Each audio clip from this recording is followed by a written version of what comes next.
సకల దేవతా స్వరూపుడు శ్రీ షిరిడి సాయినాథ్ మహారాజ్ గారి పాదార విందాలకు శిరస్సు వంచి నమస్కరించుకుంటూ, ఏదైనా సంబంధం లేనిదే ఒకరు ఇంకొకరి వద్దకు పోరు.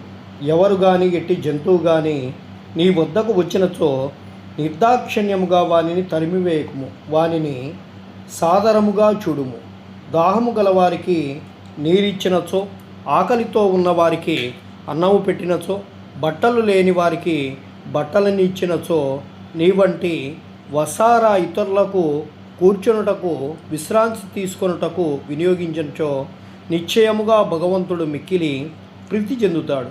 ఎవరైనా ధన సహాయము కోరి నీ వద్దకు వచ్చినచో నీకు ఇవ్వడం ఇష్టం లేకున్నప్పుడు నీవు ఇవ్వనక్కర్లేదు, కానీ వారిపై ఎలాంటి మాటలు మాట్లాడవద్దు. ఇతరులు నన్నెంతగా నిందించినను నీవు కఠినముగా జవాబు ఇవ్వకు.